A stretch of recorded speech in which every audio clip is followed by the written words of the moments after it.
Hi, so this is Deuteronomy chapter 6, verses 1 to 9 today. And this passage starts off talking about these commandments. Now, obviously we've just read in chapter 5 about the 10 commandments. And this whole book, Deuteronomy, literally Deuteronomy means the second law.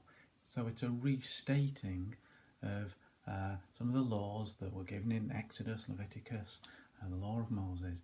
And it's sort of restating it here. And this is really important because it's important to understand that what we're reading here is the law. Okay? These passages, it's part of the law covenant that God had with his people. And we are not under law, we're under grace. And it's important that we remember that when we're reading these passages, because this is one of these passages where when you read it, it can make you think that our relationship with God is quite transactional. Because he says, if you obey these commands, you'll live a long life, it will go well with you, you'll increase in number, in a land flowing with milk and honey. If you do this, then God will do this. And we can read a place like Deuteronomy 28, you'll come to later, where the blessings of obedience and the curses of disobedience. And it becomes very transactional. If I do this, then God will do this. Very conditional. But it's law. And we're not under law, we're under grace. And grace means we don't get what we deserve. Now, we like that when it means we don't get the bad things that we deserve, like we don't receive the punishment that we're due for our sins because of Jesus' death on the cross. That's great. But it also means, as Dallas Willard, who John Harding likes to quote, says, grace is the opposite of earning. So we don't earn blessings from God. We don't earn favour from God. God just gives it freely. We don't earn it. And this is really important because if you're anything like me, then sometimes things don't go well in your life. We have problems, difficulties. Some of them may be trivial annoyances, but many of us, we have really difficult, hard times.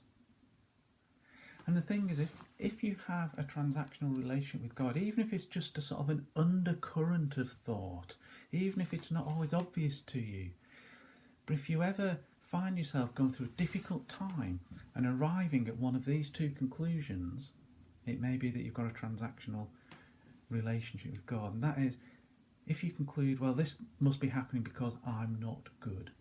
This is happening because there must be sin in my life and God's judging me. Or you arrive at the conclusion that God's not good. I'm doing all this, but God's not holding up his end of the bargain. Okay? Then maybe you've fallen into this transactional relationship.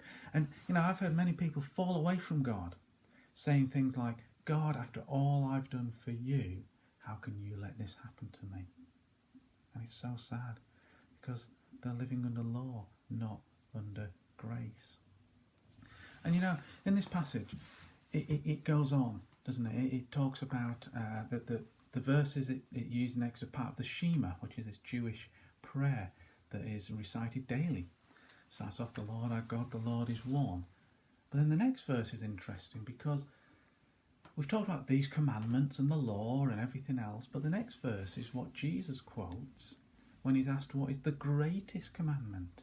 And he says, love the Lord your God with all your heart, with all your soul, with all your strength. So here we have the greatest commandment, to love God. And actually, in the earlier part of this passage, Moses says that these commands are there so that we can fear God. And this is great because what it means is that when we live for God, when we live in obedience to God, we're not doing it to get. I'm not doing it so that if I do this, then God will do this. I'm doing it to give. I'm doing it to give God the reverence and fear that he is due. And I'm doing it to give God the love that he deserves. Jesus said, if you love me, you will obey my commandments. Now, if a human said that to another human, that could rightly be seen as manipulative. and controlling. But when an all-powerful, all-loving God says it, it's a different matter.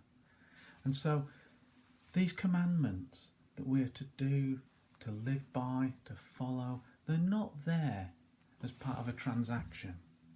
They're not there so that if I follow them, I will get things from God. I will earn things from God. That's law. We're under grace. No, what they're there for is so that I can give to God the fear, reverence and love that he is due.